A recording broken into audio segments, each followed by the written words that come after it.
Welcome back to my channel Safalta classes. आज हम लोग शुरू करेंगे मुगल साम्राज्य। जैसा कि हम लोगों ने पढ़ा था पहले कि जो लोधी वंश अंतिम सल्तनत वंश का अंत जो है मुगल बादशाह बाबर द्वारा किया गया था 1527 में 1526 ईस्वी में। पानीपत का जो प्रथम युद्ध हुआ था उसके दौरान इब्राहिम लोधी वंश का जो अंतिम शासक था मारा गया और बाबर ने भारत में मुगल साम्राज्य की स्थापना की थी। तो मुगल साम्राज्य 1526 से 1857 ईस्वी तक चला। 1857 की क्रांति में बहादुर शाह और जफर आदित्य को रंगून भेज दिया था अंग्रेजों ने और मुगल साम्राज्य का अंत हो गया था। सबसे पहले हम लोग देखते हैं मुगल साम्राज्य के संस्थापक बाबर के बारे में। तो बाबर का जो जन्म हुआ था 24 फरवरी 1483 ईस्वी को फरगना में हुआ था। फरगना नामक स्थान पे हुआ था और 1530 ईस्वी में इसकी मृत्यु आगरा में हो गई थी। पहले इसको आगरा में दफनाया गया था। बाद में अकबर द्वारा इसकी कब्र को यानी इसकी दरगाह को आगरा से काबुल स्थानांतरित कर दिया गया था। मुगल साम्राज्य में 3 बादशाह ऐसे हुए हैं जिनकी जो कब्र है वो भारत से बाहर है। पहला बाबर, दूसरा हमने बताया आपको बहादुर शाह जफर जिनकी मृत्यु रंगून में हुई थी और रंगून में उनका मजार कब्र है, और लाहौर में जहांगीर का। तो ये 3 मुगल बादशाह ऐसे हैं जिनकी कब्र भारत से बाहर है। महत्वपूर्ण है, पूछे भी गए हैं कई बार। तो बाबर का काबुल, जहांगीर का लाहौर में और बहादुर शाह जफर का रंगून में। ये हो गया तीनों। बाबर का जो पूरा नाम था वो जहीरुद्दीन बाबर था। इनके 4 पुत्र थे, हुमायूं, कामरान, अस्करी और हिंदाल। 4 पुत्र थे जिसमें से हुमायूं सबसे बड़ा था।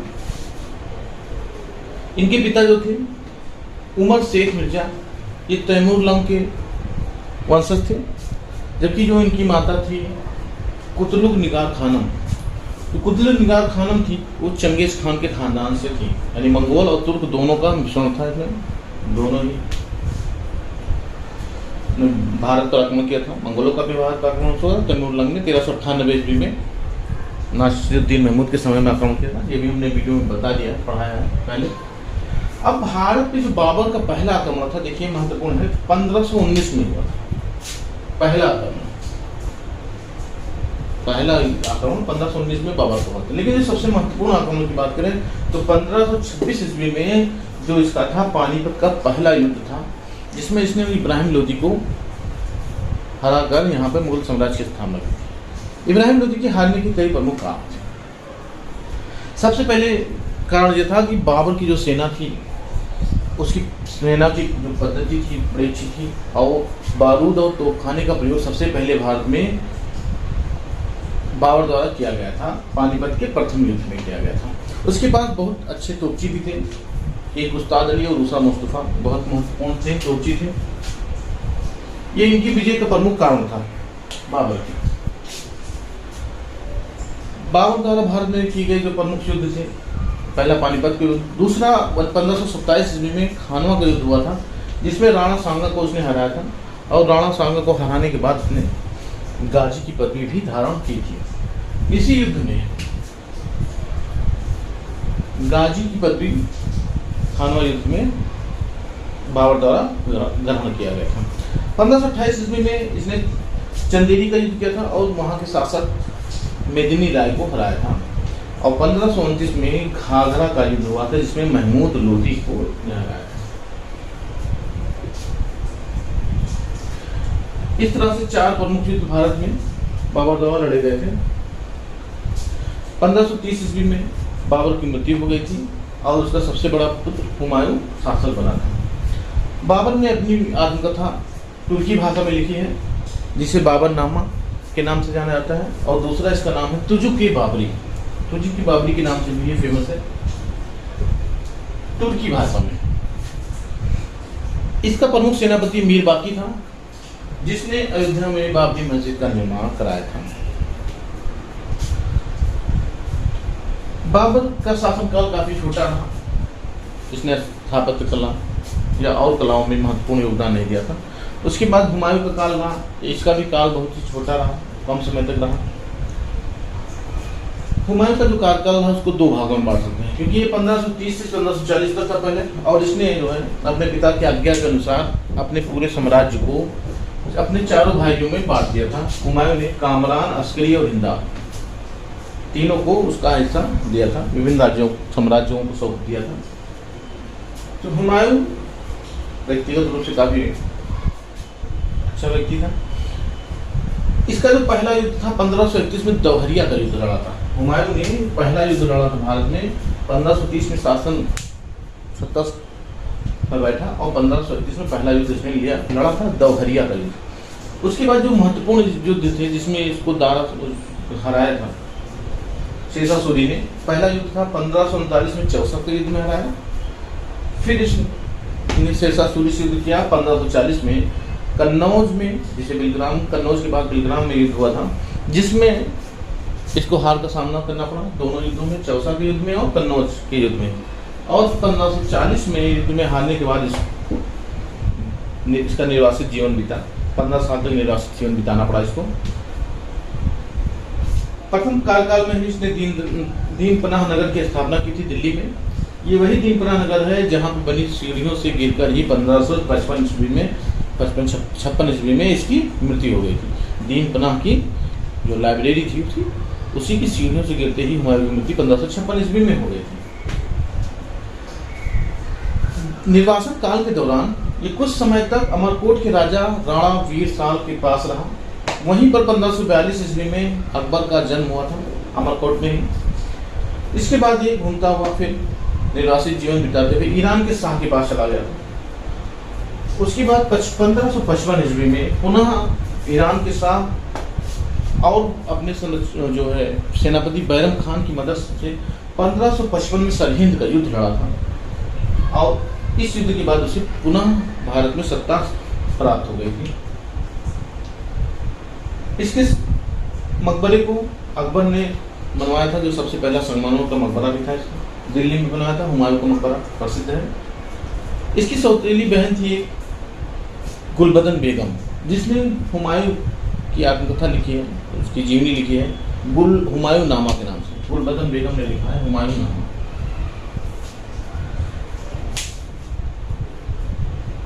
1555 में सरहिंद करने के बाद विजय प्राप्त किया और इसने पुनः शासन सत्ता भारत में प्राप्त कर ली, किंतु इसका शासन काल कम समय तक रहा। लगभग 7-8 महीने बाद ही ये दीन पनाह लाइब्रेरी की सीढ़ियों से गिरकर इसकी मृत्यु हो गई थी। जिसके बाद अकबर उसमें काफ़ी छोटा था, 1542 में जन्म हुआ था उसका, और 1556 में 14 साल की उम्र, 13-14 साल की उम्र में ही अकबर को सत्ता प्राप्त हो गई। इसका राज्याभिषेक 1556 में कालानौर में ही कर दिया गया था, बैरम खां द्वारा कर दिया गया था। बैरम खान इसका संरक्षक था। जो अकबर की माँ थी हमीदा बानो बेगम थी। बैरम खान 1556 से 1560 तक इसका संरक्षक बना रहा। बैरम खान को वकील के पद पर अकबर ने नियुक्त किया था। 1560 के बाद यह स्वयं बैरम खान के संरक्षण से अलग हुआ और 60 से 62 तक महामंगा, जिन्होंने इसका पालन पोषण किया था, महामंगा के संरक्षण में इसका कार्यकाल रहा। इस काल को ही पेटीकोट काल भी कहा जाता है। 1560 से 62 तक का काल रहा, जो महामंगा द्वारा देखा गया था, इसकी दहाई माँ थी। इसके द्वारा देखा गया तो चूंकि लेडीज सत्ता थी, इसीलिए इसे पेटीकोट काल भी कहा जाता है।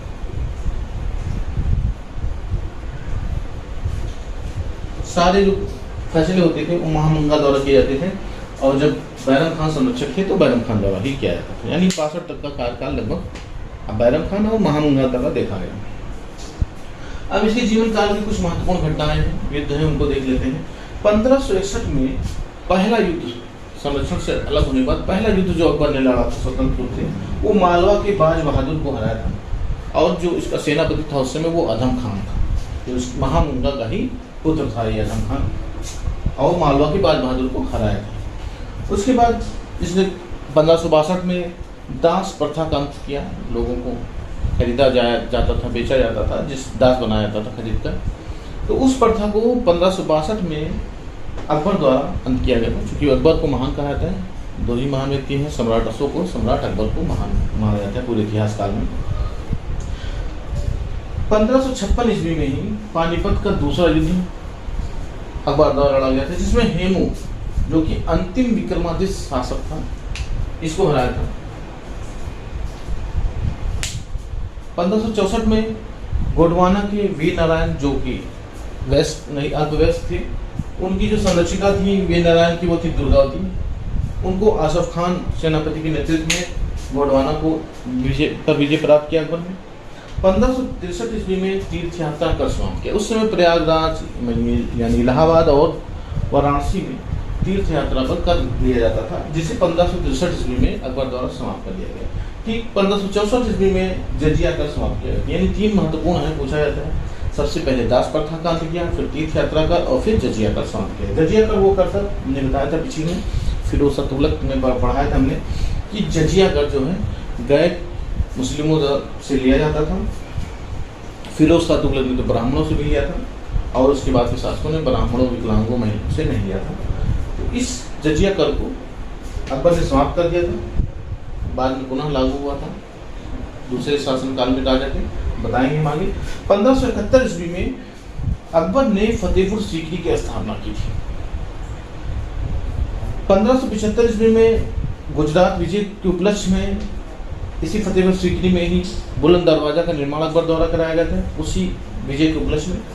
और 1575 में ही फतेहपुर सीकरी में इबादत खाना की स्थापना भी अकबर द्वारा की गई थी। इबादत खाना वो एक स्थल था, वो भवन था, जिसमें विभिन्न धर्मगुरुओं को बुलाकर अकबर बातचीत करता रहता था और विभिन्न धर्मों की बातें जानने की कोशिश करता रहता था। जैन धर्म, बौद्ध धर्म, ईसाई धर्म, मुस्लिम धर्म, सभी धर्मों के लोगों, विद्वानों को बुलाता था और वहाँ चर्चा करता था, इसलिए इसका नाम ही था इबादत खाना। 1576 ईस्वी में सबसे महत्वपूर्ण युद्ध जो अकबर के शासनकाल का वो हल्दी घाटी का युद्ध था, जिसमें महाराणा प्रताप को अकबर ने हराया था। और इसके जो सेनापति थे मुख्य रूप से वो आसफ खान और मानसिंह थे, जिनसे महाराणा प्रताप हार कर जंगल में चले गए और वहीं निर्वासित जीवन बिताया, वहीं पर उनकी मृत्यु हो गई थी। 1582 ईस्वी में अकबर ने सभी धर्मों के जो मुख्य सार थे यानी अच्छी बातों को इकट्ठा किया और दीन इलाही, जिसे तौहीद इलाही भी कहा जाता है, यानी ईश्वर का धर्म की स्थापना की थी। और 1582 में ही टोडरमल द्वारा बनाए गए राजस्व कानून दहसाला प्रणाली को भी अकबर द्वारा लागू किया गया था। जो टोडरमल जो कि इनका वित्त मंत्री था। अकबर के 9 रत्न काफ़ी प्रसिद्ध हैं, जिस तरह से कृष्णदेवराय के 8 अष्टदिग्गज यानी 8 तेलुगु कवि थे, विक्रमादित्य के 9 रत्न थे, उसी तरह से अकबर के भी 9 रत्न थे। कौन कौन से 9 रत्न थे प्रमुख देख लेते हैं। बीरबल थे, टोडरमल, तानसेन, मुल्ला दुबयाजा, फैजी, अबुल फजल, तानसेन, अब्दुल रहीम खान खाना और भगवान दास, ये 9 रत्न प्रमुख थे अकबर के। अकबर ने अब्दुल समद को सीरी कलम और मोहम्मद हुसैन को जेरी कलम की उपाधि प्रदान की थी। कई संस्कृत ग्रंथों का अनुवाद भी करवाया था अकबर ने, जैसे महाभारत का अनुवाद बदायूनी और नकीब खां द्वारा कराया गया था और उसका नाम रखा गया था रज़्मनामा। पंचतंत्र का अनुवाद अबुल फजल द्वारा करवाया गया था और उसका नाम रखा गया था अनवार सुहैली। कुछ महत्वपूर्ण विजयों को देख लेते हैं अकबर की। 1568 ईस्वी में मेवाड़ के राजा उदय सिंह को अकबर ने हराया था। 1569 में ही रणथंभौर के राजा सुरजन राय को अकबर ने और भगवान दास ने मिलकर हराया था। 1569 में ही कालिंजन को, जो वहाँ के राजा रामचंद्र थे, उनको हराया था। उस समय सेनापति थे इनके मजनू खान। 1571 में 2 महत्वपूर्ण विजय हुआ। गुजरात में मुजफ्फर खान थर्ड को हराया था। उस समय जो उनके सेनापति थे मिर्जा अजीज कोका थे, जिन्हें खाने आजम भी कहा जाता था। ठीक तुरंत 1571 के तत्काल बाद ही गुजरात विजय करके वापस आ रहा था। उसी समय इसे सूचना प्राप्त हुई कि गुजरात में मिर्जा हुसैन मिर्जा ने कब्जा कर लिया है। अकबर तुरंत बिना रुके हुए गुजरात पर पुनः आक्रमण कर दिया। ये सबसे द्रुत गति का आक्रमण कहलाता है। और मिर्जा हुसैन अकबर को मिर्जा हुसैन मिर्जा को अकबर ने पराजित कर दिया था 1572 में। 1581 ईस्वी में काबुल में आक्रमण किया, काबुल में हकीम मिर्जा ने विद्रोह कर दिया था, तो हकीम मिर्जा को हराया अकबर और उस अपने सेनापति मानसिंह के साथ। 1586 ईस्वी में अकबर ने कश्मीर पर विजय प्राप्त किया और वहाँ के यूसुफ खान और याकूब खान को हराया और उनके सेनापति थे कासिम खान और भगवान दास। 1591 ईस्वी में सिंध पर वहाँ के शासक जानी बेग को अब्दुल रहीम को भेजा था हराने के लिए, जहाँ रहीम विजयी हुए। 1591 में ही खानदेश के अली खान ने स्वयं इनकी आधिपत्य स्वीकार कर लिया था अकबर का। और दो महत्वपूर्ण विजय थे 1600 और 1601 में। 1600 में अहमदनगर, अगर दक्षिण भारत की बात करें तो 3 महत्वपूर्ण विजय थे अकबर की, एक खानदेश पे, दूसरा अहमदनगर पे 1600 में। 1600 में अहमदनगर के बहादुर शाह को हराया था, जो कि अल्पवयस्क थे, और उनकी जो बहादुर शाह की जो बीवी थी चांद बीवी, उनको हराया था। शहजादा मुराद और रहीम ने जहान बीवी को हराया था। 1601 जो कि अकबर का अंतिम विजय माना जाता है, असीरगढ़ का विजय, और अकबर ने इस युद्ध में मीर बहादुर को हराया था। प्रश्नों की हम अगर बात करें इसमें कम से कम 70 से 80 प्रश्न से मिलते हैं। हम देख लेते हैं क्रमशः कौन कौन से प्रश्न हैं और पूछे गए हैं या पूछे जाते हैं। इसका जन्म कहाँ हुआ था? फरगना में हुआ था, ठीक है। मृत्यु आगरा में हुआ और बाद में इसे काबुल में दफनाया गया था अकबर के द्वारा। भारत से बाहर किन शासक को कहा है? तो ये आपकी जहांगीर, बहादुर शाह जफर, 5, ये हो गया 5 आपका। जहीरुद्दीन बाबर का असली नाम था। 4 पुत्र थे इसके, हुमायूं, कामरान, अस्करी और जिंदाल। 7 नंबर पे यहाँ आ जाएंगे आप। इनके पिता का नाम उमर शेख मिर्जा तैमूर वंश के थे। 9 माता कुतुब निगार खानम, जो चंगेज खान के खानदान की थी, मंगोल थी। इसे कलंदर भी कहा जाता है, उसके कार्यों के कारण इसे कलंदर काफ़ी अच्छा व्यक्तित्व था, काफ़ी दान करता था, इसीलिए इसे कलंदर भी कहा जाता है। बारूद और तोपखाने का प्रयोग भारत में सबसे पहले इसी ने किया था। इसके जो प्रसिद्ध तोपची थे उस्ताद अली और मुस्तफ़ा, काफ़ी फेमस थे। जो प्रमुख युद्ध थे इसके, सबसे पहला आक्रमण 1519 में किया था तुर्की के बाबरी, ये इसकी प्रमुख आत्मकथा है और तुर्की भाषा में लिखी हुई है। पूछा गया प्रश्न है, कई बार ही पूछा गया है, इसको बाबरनामा भी कहते हैं। पानीपत का युद्ध 19 नंबर, ये आपका 20, 21 नंबर चंदेरी का युद्ध। क्रम से पूछा जाता है, कभी पूछा गया क्रम से लगाइए युद्धों को, बहुत बार पूछा जाता है। तो आप याद होने चाहिए पानीपत का युद्ध, खानवा का युद्ध, चंदेरी का युद्ध, घाघर का। इन राजाओं को लिखा जाता है, क्रम से हराया था। इस युद्ध में किसको हराया था? इब्राहिम लोदी, राणा सांगा, मेदिनी राय और महमूद लोदी। किस युद्ध में गाजी की उपाधि प्राप्त की थी? तो ये आपका हो जाएगा 27वां खानवा के युद्ध में।